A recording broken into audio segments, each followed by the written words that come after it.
I went to rehab, but I did my part and tried real hard and was using before I got out of the halfway house. Oh, wow. It was that strong. I say that some of us got it bad. Some of us just got it bad. You had a relapse before the recovery process was complete. In 2007, I was in a documentary about crystal meth. I was the voice of reason in that documentary, the talking head that had all the answers, and only revealed to the director of it as it was premiering in film festivals that I was high when I made the movie. Wow. It's kind of like it was the devil I knew.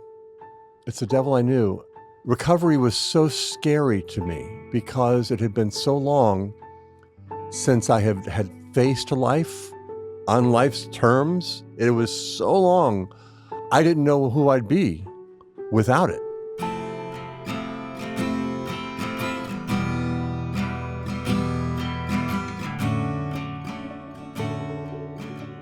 Tell me about where you grew up and how you grew up and what you were like as a child. Well, I am a military brat. I'm an Air Force brat. My dad was an officer in the Air Force. He was Colonel King, and we lived on Air Force bases. And I was the youngest. And so my experience with Colonel King was more limited than my older siblings. He retired after many years when I was 11 or so. And so I got to experience him as dad, Mm. which was great. Building geodesic domes in the backyard, building the largest box kite that ever flew, always a project going on. And so I adored him. I have no complaints about my childhood. I was treated well. I was encouraged to be whatever it is I was going to be. Tell me the story of the first moment that you knew you were gay. For me, I was in community theater. And I remember I was in a musical when I was 11 or 12. And during one of the rehearsals, Patrick McWilliams, who was quite outrageous, came marching in during a break in the rehearsal, holding up Bette Midler's new album, her first album, The Divine Miss M, saying, "The Queen has arrived." I thought he was referring to himself, but he was referring, in fact, to Ms. Midler, and went on and on about her album. And I looked at him and I said, I don't know what that is, but I want to be that. Mm. I want to have that confidence. I want to have that outrageousness. I was so attracted to that. It's interesting because so many of our guests say that the first time they knew they were gay was somewhat of a sexual experience, but that wasn't sexual. That seemed like it was an energy that you really connected with. Yes, what I did do, and it is true that as a teenager, I did seek out sex. And it is, of course, a topic that is provocative and certainly up for debate within our community about whether or not I was taken advantage of, whether or not I was exploited, et cetera, et cetera. And I will often say that thank God there were grown men willing to have sex with me, or I never would have gotten laid, and it would have all been very frustrating. And I know how flippant that sounds, but mine was not an occasion for exploitation. Mine was an occasion for someone to validate not just me, but that this was okay, Mm. that my feelings were okay. Like you didn't view it as being taken advantage of. You viewed it and you still view it as a chance for connection. Yes. Now, it's also true, though, that the only vocabulary I had to connect with them was sex. It was Mm. the only vocabulary I knew. And in the meantime, there were a couple of guys who were certainly older than me. They were full-on adults, and I was a teenager. So make of that what you will. But who had conversations with me, who had meals with me, who demonstrated that their lives were full and fulfilling, and they were not deviant in any way.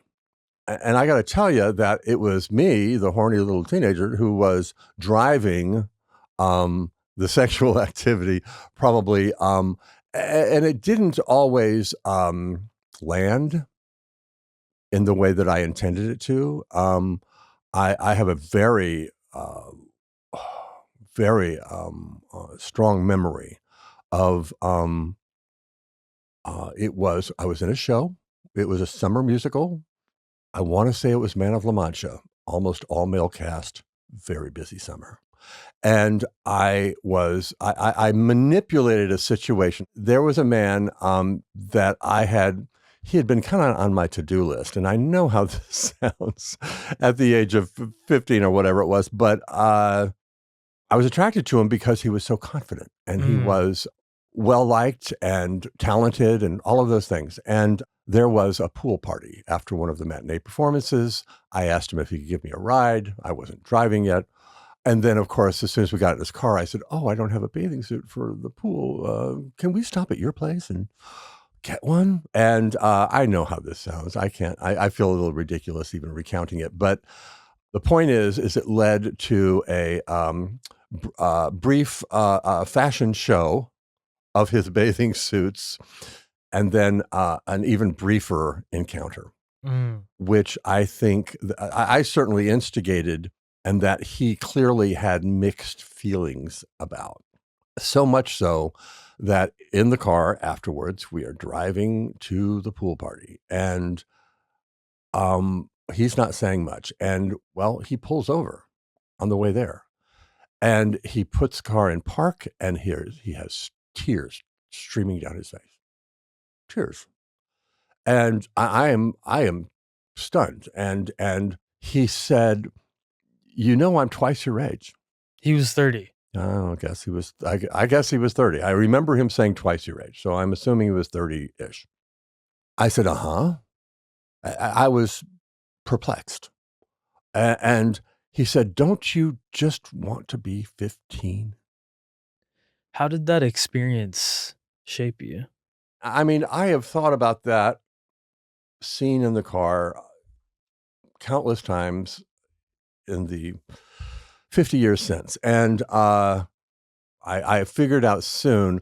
Oh, I am a desirable, and I can use that to connect to these folks. I wanna fast forward a little bit, Mark, several years to when you moved to LA after graduating from college, and, Mhm. you sort of had your gay coming of age, and I wonder what that was like for you. I moved to LA when I was 20.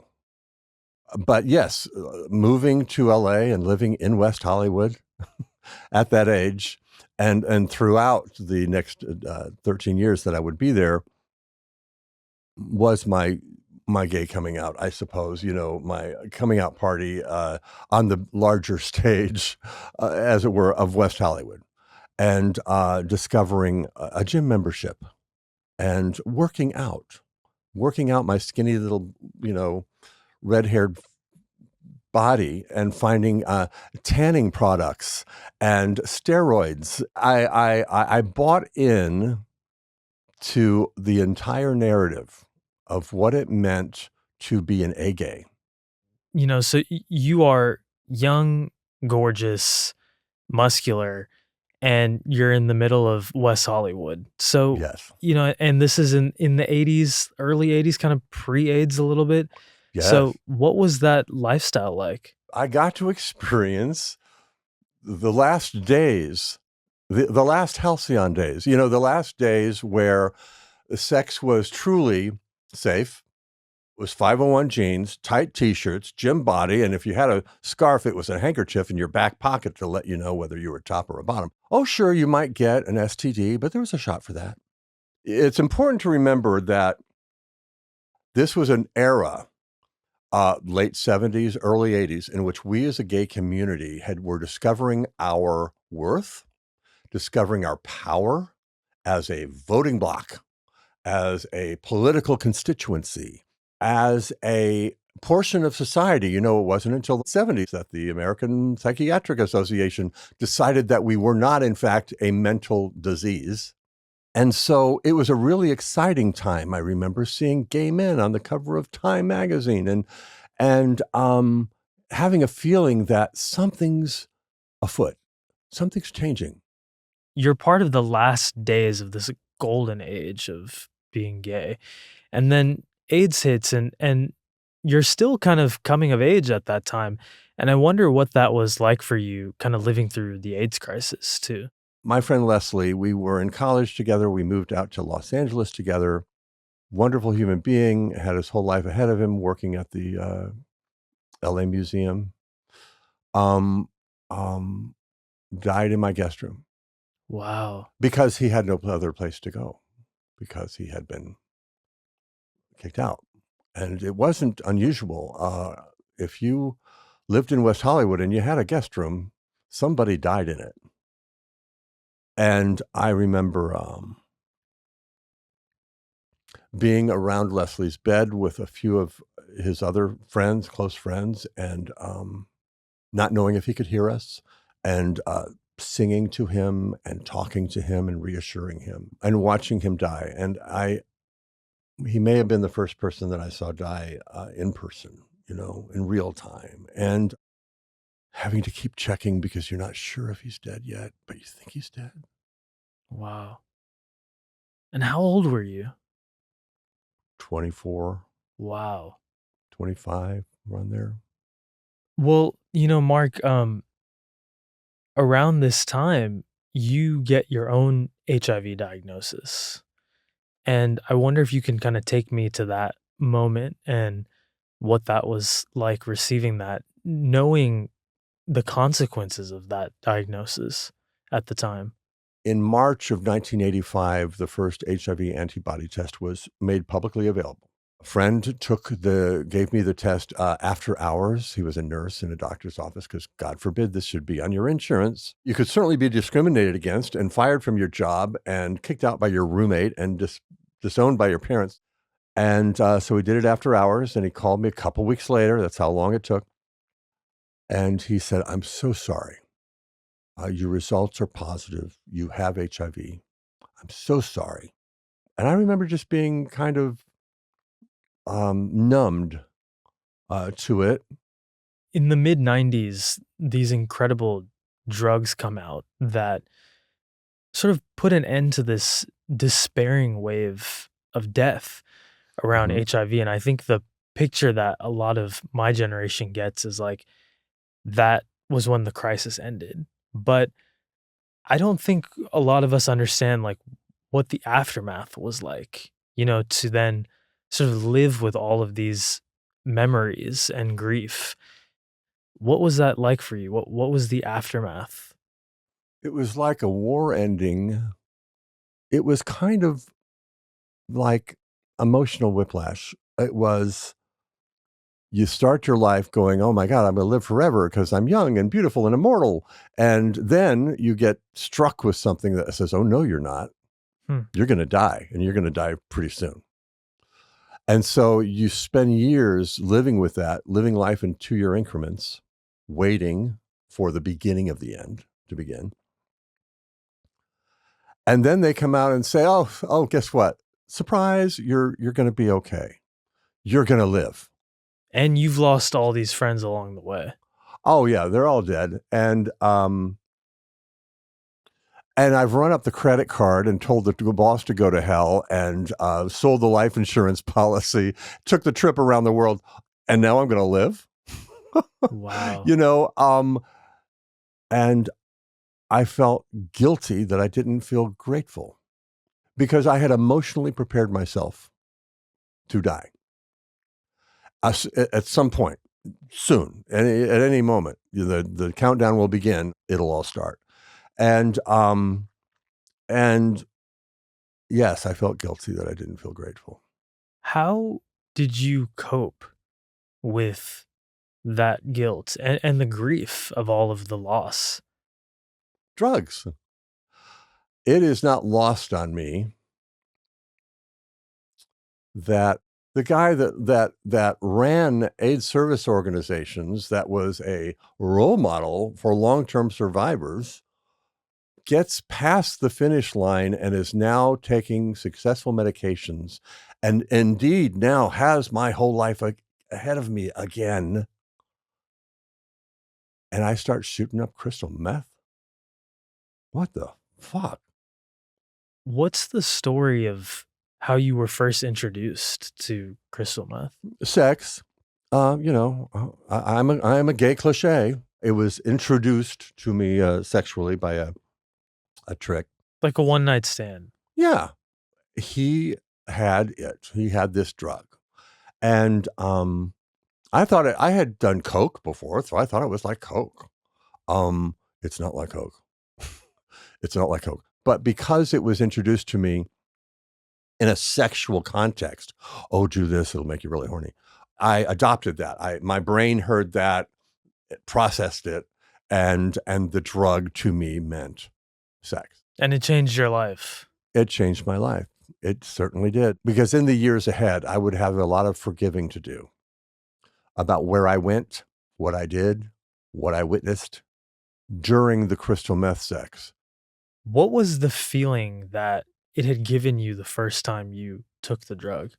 Well, I can certainly tell you that the first year or so, because I'll have to look at it that way in terms of just like how it was, because there's kind of this transitional process to doing crystal meth. You might snort it the first time, and then before long, if you keep doing it, you'll be smoking it out of a glass pipe. And then not longer after that, if you keep doing it and you're all loving it, then you're going to be shooting it up. And that, from soup to nuts, took me about a year and a half. Hmm. So the feeling that I got during that first year was excitement, extreme horniness, and a feeling that I could do anything, because crystal meth is kind of like the great equalizer. If all of you in the room are doing crystal meth, you're going to be less judgmental about whether or not he's overweight or he's over 40 or whatever. You're all involved in the drug, and it's very exciting and happy, and let's fuck. Your inhibitions just sort of go away. Yeah. Yes, they do. And they are replaced with new goals, to have a sex with as many men as physically possible, and to fetishize all sorts of things that maybe, and this took me a long time to learn in recovery, were not my authentic sexuality. That was a drug-driven psychosis. The reporting shows that the drug sort of alters your brain, and it can give you different needs and desires than you would otherwise have as your sober self. And what was that like for you? When I was actively using and really using a lot, I didn't have time to judge what I was doing. That would have been too real. The only oversight I allowed myself during those times was, okay, it's been 3 days, sleep now. These benders would last about 3 full days. 3 days, something like that. Yeah. Until I would literally just collapse. And hopefully I would be home when that happened, because nobody's waking me up for at least 12 hours. And I would come to, eat some cereal, drink water, and go back to bed until I had kind of repaired enough to be presentable again. And then usually the process would begin again. I missed events with family, with friends. I dropped out of friendships that were not absolutely required. I didn't have time for regular friends. I did not have time for anything that didn't serve the addiction ultimately. What was like an average day in the life? You mean when I was using? Yes. I would wake up and, depending on how I felt, turn the porn off that was playing on the TV, because there's always porn playing, Mm. and get the cereal, take the nap, call up friends that have probably been trying to reach me to make excuses or have conversations and sound super invested in, so that I could buy more time before having to speak to them again. And then rest, and then consider my next move. It would be, who on my list of to-dos? Meaning like who you wanted to have sex with. Yes, who was I gonna go get laid with, and how did they like drugs as much as I did? That sort of thing. And your whole life had sort of become revolved around this addiction. Yes, it did. And I again, a lot of this is about forgiving myself for those things. A lot of this is understanding that at some point along the way, my choices were taken from me. My choices now were driven by my addiction, and where I would get more, what I would do for more, and trust me, anything. Dr. David Fawcett, who is sort of one of the leading experts on meth use Mhm. and meth use in gay men, he calls this drug an emotional painkiller. Mhm. And for you, what was the emotion that you were trying to escape from? I think that for the 15 years that I was living with HIV with no escape route, and everything was just a daily who's died, Hmm. who's died today. You get a phone call late at night, you know immediately someone's dead, but you don't know who because, could be anybody. Living under that sort of cumulative trauma, I don't think that I realized what it was doing to me because there was just so much work to do. There was so much to get done in terms of taking care of your friends who are in crisis, plus working at an AIDS agency, which I did, not long after I was diagnosed. There was so much to do that it's amazing, really, we as human beings can take on all of that in the midst of our own trauma. I'll tell you that when it ended for me, when that high trauma period ended and the new drugs came along, I guess, it's easy to draw a straight line from there to the crystal meth use because I was self-medicating because now my body had a chance to go, whoa, well, that was something. That was that was bad. And suddenly the things that I saw during that time and the deaths that I had to experience, I didn't have time to grieve for them while they were happening. There were too many. Everybody was doing it. And then when it stopped, it had a chance to catch up with me and go, oh my God, Don died. Oh shit, Ron died. He stayed with you. He had so much dementia, he didn't know who you were. And he was your best friend. So I wanted to escape that. In your writing, Mark, you've described that you had an alter ego Hmm. named Marcus. And Mhm. I wonder what it was like sort of balancing these two worlds, Mark and Marcus, and when you sort of realized that Marcus was beginning to take over. Yeah. It was a name that I used for drug related things.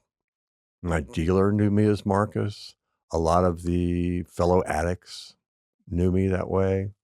And I remember once um, being in a bar and playing pool with friends, and it was my turn to play pool. And you play the winner of the previous game, who was some dude I didn't know. And he comes up and shakes my hand and says, hi, I'm, David. I said, hi, I'm Marcus. And I did it without even thinking. I remember that. I'm like, who are you? Who are you? Who am I today?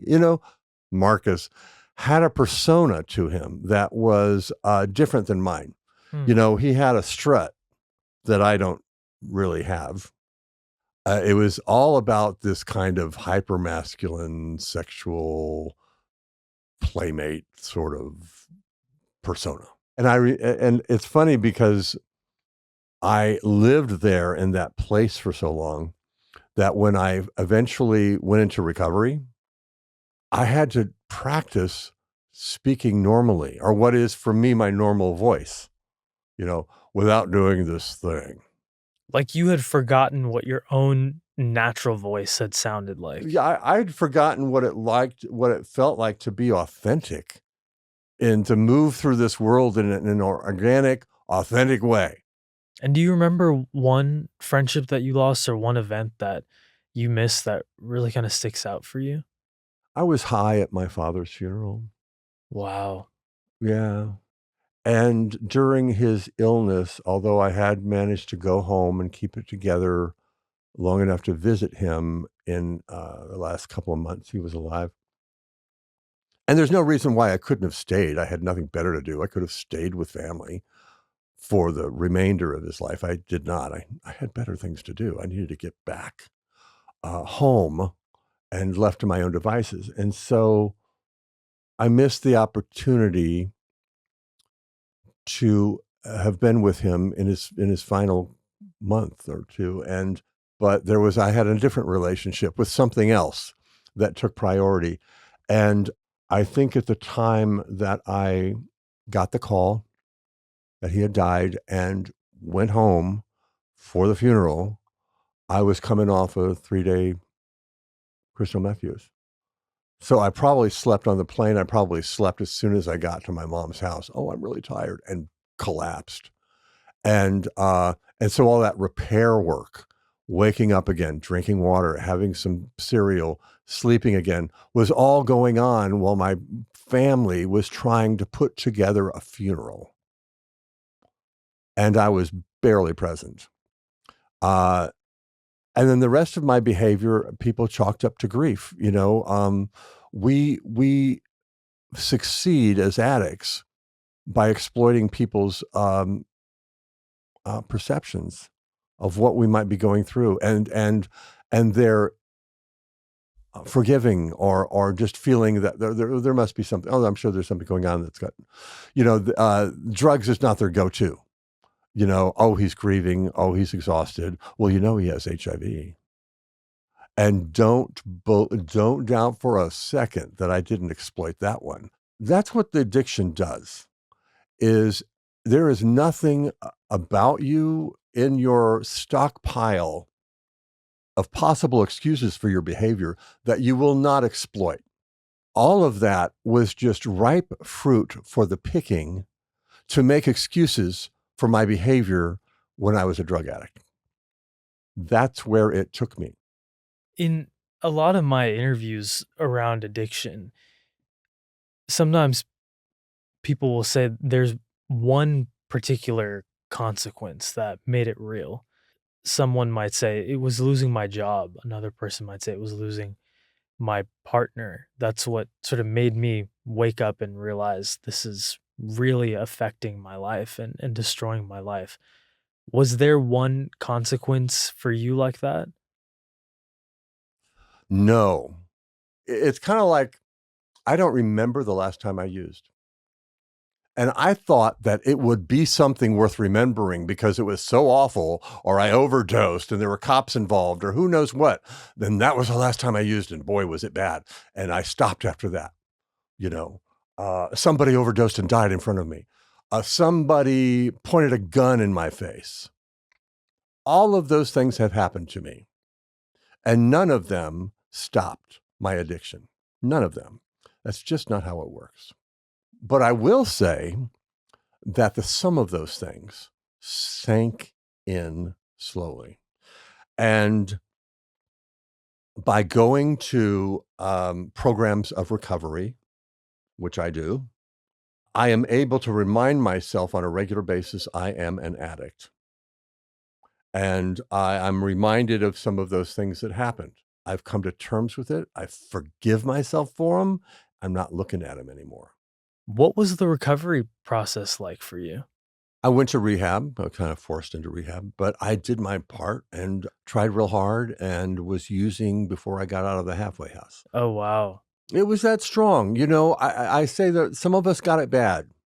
Some of us just got it bad. You had a relapse before the recovery process was complete. Oh yeah, I was in an inpatient facility for a month, and then you go into a halfway house, which is like sober living, where you're in an apartment complex with a couple of guys keeping an eye on everybody. And they didn't keep as close an eye on me as they should have because I was sneaking out all the time. I mean, there's a curfew and stuff that I did not respect and was out using. In 2007, I was the voice of reason in that documentary, the talking head that had all the answers and only revealed to the director of it as it was premiering in film festivals that I was high when I made the movie. Wow. It's kind of like it was the devil I knew. It's the devil I knew. Recovery was so scary to me because it had been so long since I had faced life on life's terms. It was so long. I didn't know who I'd be without it. And it was like jumping off a cliff, and I was scared to jump off. Like, you weren't sure what your identity was Mm-mm. without this drug. Because I had so wholly internalized it. I remember a good therapist. I mean, I said, "Oh my God, well, what if I stop all of this and I have to rebuild my life? I mean, who will I be?" And he says, "Mark, we are not our intentions. We are not our best intentions. We are not our plans. We are not our hopes and dreams. We are only what we do. That's it. We are what we do." So, for the last many years, you lied and you did drugs and you were an exploitative person. Well, so you were a lying, drug addicted, exploitative person. Now you are trying to stay sober and you are telling the truth. So you are an honest person in recovery. That's who you are. You are only what you do. How long did it take you to believe that? Mm, it made sense to me right away. It was harder to live by. I have to remind myself I'm okay. Where am I right now? Or as somebody used to say to me, where are your feet? My feet are in a studio right now. I have been eating munchies between questions. I am looking at a guy who's concerned about this. I'm going to be on a, you know, um, GLAAD nominated podcast. How great is that? You already are. Well, what was the recovery process that actually kind of brought you to this stage now? In a 12-step program for crystal meth addicts. Mm. So I go to what is almost exclusively meetings which are for crystal meth addicts by and for gay men. Hmm. So I am not unique. And I experience the drug in the same way as many other gay men. And so it's important for us to have that. How long have you been sober now, Mark? I have been going to meetings for 20 years. That is not to say that I've been sober for 20 years, but I did learn a lesson a long time ago, and that is don't tell them how much time you have. Remember, you were in that meth documentary and you told them you had 2 years clean? Don't make that mistake again. Or maybe you'll say a number and then you'll relapse tomorrow. But I will say this I have had a very nice period of recovery about which I am really grateful. I noticed that you identify as recovering from crystal meth Hmm. as opposed to having been recovered. Hmm. Tell me more about that. Why are you recovering and not recovered? There's a lot of debate about is addiction hereditary? Is it something in your genes? And is it a mental illness? Yeah. And I think that that's an interesting conversation to have intellectually, but it does me no good at the end of the day in terms of how I approach my recovery process.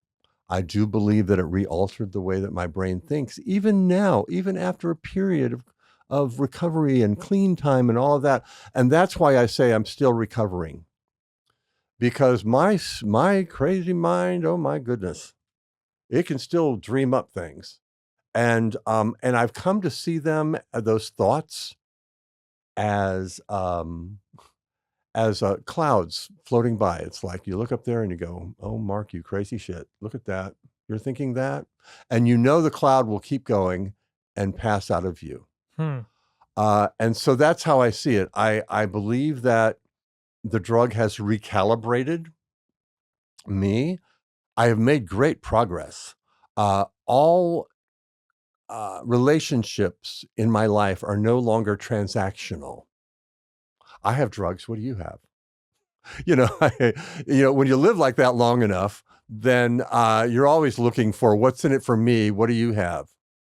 You know, what are Wow. you bringing to the table? I no longer do that. I think I am the best partner to my husband in this particular relationship than I've ever been because I truly care about him as much as myself. Life is a process. When you strip away the addiction and the thrill and the high and the escape that you were chasing while you were using, if you take all of that away, what do you think you were really searching for? What I really needed was not to become a drug addict, certainly, yes, um, and was a way to process the grief and to honor those who had died, um, and to reaffirm that I'm going to keep going. Mm, That I'm going to keep going. And I do it in their honor, but I also do it to honor myself and everything that I'm still capable of. And I think that this period since I have addressed my addiction has been the most productive of my life. Um, and maybe the most rewarding. what did you learn about yourself on this journey of recovery? I learned that I can be honest and I won't die as a result of being honest. I can be honest, and there's something on the other side of being honest. We don't fool anybody as much as we fool ourselves or try to when we're in addiction. Nobody can see what I'm doing. It isn't as bad as people think it is. It isn't as bad as I think it is. It's probably fine. All those lies we tell ourselves. And so when we are then asked in recovery, tell the truth, look at it, name it, tell the truth. It is hard. So I think what I've learned is that I can tell the truth. The world will not end. And there's something on the other side of telling the truth. And it's probably better. I'm going to guess that what you're implying is that the opposite of telling the truth is shame. And if you Mm, sort of bring about what you're ashamed of into the light, you'll be okay. yes. That has intersected everything in my life about which one might feel ashamed. Being gay, being HIV positive, being a drug addict. All of those things are sources of shame and about which I have gotten nothing but rewarded by talking about it. So much of our culture is a lie, is a lie. We're told that we have to be this, we have to be super muscular, we have to be tall, blonde, sexually desirable, all of those things. It's a lie. And by that, I mean that will not make you happy. I am no longer young or muscular or have a beautiful complexion the way that I did when I was, 25. I have none of that currency that I once did. I have a different currency. I have wisdom. I have an ability to be okay with my place in the world. Wow. I know what my place is in the world. The title of our shows is called But We Loved. What does that mean in the context of your addiction and your recovery? We have a saying in the rooms of recovery to come on in and we will love you until you can love yourself. Because a lot of people walk in. And they don't. They don't think there's anything left to love because of what they've done, choices they've made.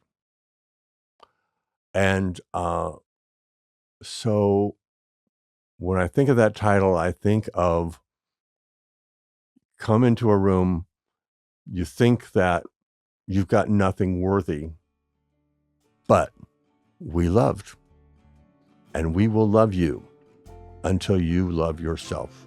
And we're patient, and we'll take the time that it takes for you to come around and see that you're worthy of that again.